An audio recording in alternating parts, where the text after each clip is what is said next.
ഇപ്പോൾ ശ്രീ സന്ദീപ് കൊക്കൂൺ അദ്ദേഹം പ്രമുഖ വ്യവസായിയാണ് ബംഗളൂരുവിലെ. ശ്രീ സന്ദീപ്, എങ്ങനെയാണ് താങ്കൾ ഇതിനെ കാണുന്നത്? ഇങ്ങനെ ഒരു നീക്കം കർണാടക സർക്കാർ നടത്തും എന്നുള്ള കാര്യം നിങ്ങൾക്ക് നേരത്തെ തന്നെ അറിയാമായിരുന്നോ? ഇപ്പോൾ ഇങ്ങനെ മന്ത്രിസഭ തന്നെ ഇങ്ങനെ ഒരു തീരുമാനം എടുത്തപ്പോൾ ഈ തീരുമാനം പിൻവലിപ്പിക്കുന്നതിന് വേണ്ടിയുള്ള ശ്രമങ്ങൾ എത്രത്തോളം ഉണ്ട്? ഇത് ഏത് തരത്തിൽ ബാധിക്കും? ഇങ്ങനെയൊരു പ്രാദേശികവാദം അംഗീകരിച്ചുകൊണ്ട് ഇങ്ങനെയൊരു തൊഴിൽ സംവരണം സ്വകാര്യ മേഖലയിൽ കർണാടകത്തിൽ നിലവിൽ വരുമ്പോൾ? അത് പ്രാദേശികവാദത്തിനേക്കാൾ കൂടുതലായിട്ട് ഞാനെല്ലാം എൻ്റെ ജന്മനാട് പാലക്കാട് ജില്ലയിലാണ്. അപ്പോൾ ഞാൻ വസ്ത്രനിർമ്മാണ മേഖലയിൽ പ്രവർത്തിക്കുന്ന ഒരാളാണ്. എനിക്ക് കൊറോണയ്ക്ക് മുൻപ് ഏതാണ്ട് 650-ലധികം ആളുകൾ എൻ്റെ കൂടെ ജോലി ചെയ്തിട്ടുണ്ടായിരുന്നു. അപ്പോൾ ഞാൻ പാലക്കാട് നിന്ന് കർണാടകയിലേക്ക് ബാംഗ്ലൂർ വരാൻ തന്നെ കാരണം വളരെ സ്കിൽഡ് ആയിട്ടുള്ള ലേബേഴ്സിന്റെ അവൈലബിലിറ്റി ഉള്ള സ്ഥലം അങ്ങനെ നോക്കി തിരഞ്ഞെടുത്താണ്. അപ്പോൾ ഇപ്പൊ ഇവിടെയുള്ള ആളുകൾ ഇത്തരം മേഖലയിലേക്ക് കൂടുതലായിട്ട് കടന്നു വരണം എന്നാണ് ഞങ്ങളുടെയൊക്കെ ആഗ്രഹം. കഴിഞ്ഞ കുറച്ച് വർഷങ്ങളായിട്ട് ഇവിടെയുള്ള ആളുകൾ ഇത്തരം ബിസിനസ്സുകളിലേക്ക് അല്ലെങ്കിൽ ഇത്തരം പുതിയ സംഭവങ്ങളിലേക്കൊന്നും വരുന്നില്ല. അതായത് ലേബറായിട്ടുള്ള ആളുകളുടെ എണ്ണം ഇവിടെ ഒരു പരിധിവരെ കുറഞ്ഞു കഴിഞ്ഞിരിക്കുന്നു. കാര്യം ഇവിടെ ഒത്തിരി ഓപ്ഷൻസ് അവർക്ക് മറ്റു മേഖലകളിൽ ജോലി ചെയ്യാനുണ്ട്.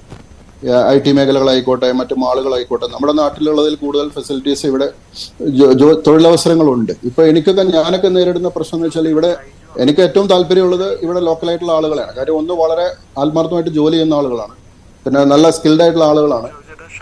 പിന്നെ നമ്മളെപ്പോലുള്ള ആളുകൾക്ക് ചെലവ് കുറയും. അതായത് അവർക്ക് മറ്റു സ്ഥലങ്ങളിൽ നിന്ന് വരികയാണെങ്കിൽ അവർക്ക് അക്കോമഡേഷൻ മറ്റ് സൗകര്യങ്ങളെല്ലാം ചെയ്യുന്നതിനേക്കാൾ ഇവിടെ താമസിച്ച് ജോലി ചെയ്യുന്ന ആളുകളാണെങ്കിൽ നമ്മളെ സംബന്ധിച്ചിടത്തോളം ഫിനാൻഷ്യലി നമുക്ക് ബെനിഫിറ്റുമാണ്. പക്ഷെ പുതിയ ആളുകൾ ആരും തന്നെ ഈ മേഖലകളിൽ, ഇപ്പൊ ഞാനുള്ള ടെക്സ്റ്റൈൽ മേഖലകളിലേക്കൊന്നും പുതിയ തലമുറകളിൽ വളരെ കുറഞ്ഞ പെർസെൻറ്റേജ് ആളുകൾ മാത്രമാണ് അതിലേക്ക് കടന്നു വരുന്നത്. അപ്പോ ഈ നിയമം ഇത് ഇംപ്ലിമെന്റ് ചെയ്യപ്പെട്ടാൽ തന്നെ എത്രമാത്രം ഇത് പ്രാക്ടിക്കലി കൊണ്ടുനടക്കാൻ പറ്റുന്നുള്ളതിനെ സംബന്ധിച്ചോളം നമുക്കറിയാൻ കഴിയില്ല. വന്നതിന് ശേഷം മാത്രമേ പറയാൻ പറ്റുള്ളൂ. അതായത് ലേബേഴ്സിനെ കിട്ടുവാനുള്ള ബുദ്ധിമുട്ടുണ്ടാവും ഇല്ലേ? സ്കിൽഡ് ആയിട്ടുള്ള ലേബേഴ്സിനെ കിട്ടുവാൻ ഇപ്പൊ തന്നെ ബുദ്ധിമുട്ടാണ്. അതായത് കൊറോണയ്ക്ക് മുൻപ് എനിക്ക് 650 ഫുള്ളി സ്കിൽഡ് ലേബേഴ്സ് ആണ് നമുക്ക് വേണ്ടത്. അപ്പൊ അങ്ങനെയുള്ള ആളുകൾ ഉണ്ടായിരുന്ന സ്ഥലത്ത് കൊറോണയ്ക്ക് ശേഷം ഏതാണ്ട് കുറച്ച് മാസങ്ങൾ നമ്മൾ ഒരു ബ്രേക്കിന് ശേഷം പുതുതായി വരുന്ന ആളുകളെല്ലാം ഇല്ലാതായി. എന്നുവെച്ചാൽ ഒത്തിരി ഫാക്ടറികൾ ഇവിടെ ബാംഗ്ലൂരിൽ എണ്ണത്തിൽ കുറഞ്ഞു പോയി. ടെക്സ്റ്റൈലൊക്കെ ആണെങ്കിൽ ഒരുപാട് വലിയ ടെക്സ്റ്റൈൽ ഫാക്ടറികൾ കുറഞ്ഞു. മറ്റു അവസരങ്ങൾ മറ്റു സ്ഥലത്തേക്ക് പ്രചരണപ്പെട്ടു. ഇപ്പോ തെലങ്കാനയിലേക്ക് കുറെ ഷിഫ്റ്റ് ചെയ്യപ്പെട്ടു, ബംഗ്ലാദേശിലേക്ക് മാറിക്കഴിഞ്ഞു കുറെ.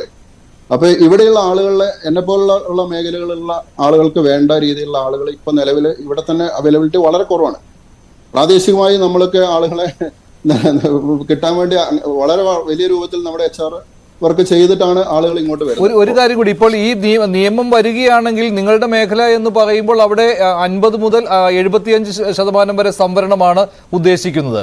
അതിൽ 50% കൊടുക്കാൻ റെഡി ആയിട്ടുള്ള ആളാണ്. മാനേജ്മെന്റ് മേഖലയിലാണെങ്കിൽ 50%, 75% നോൺ മാനേജ്മെന്റ് തസ്തികകളിൽ. അങ്ങനെയാണല്ലോ.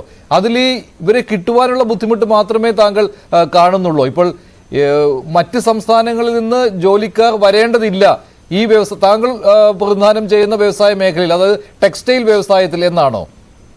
നിലവിൽ എൻ്റെ ഫാക്ടറിയിലാണെങ്കിൽ ഇപ്പോൾ ആഫ്റ്റർ കൊറോണ വന്നിരിക്കുന്നത് മുഴുവൻ UP എന്നുള്ള ആളുകൾ. അതിന് മുൻപ് ജാർഖണ്ഡിൽ നിന്നൊരു സർട്ടൻ പെർസെൻറ്റേജ് ഉണ്ടായിരുന്നു, മറ്റു സ്ഥലങ്ങളിൽ നിന്നുണ്ടായിരുന്നു. ഇപ്പൊ UP നിന്നാണ് കൂടുതൽ ആൾ വരുന്നത്.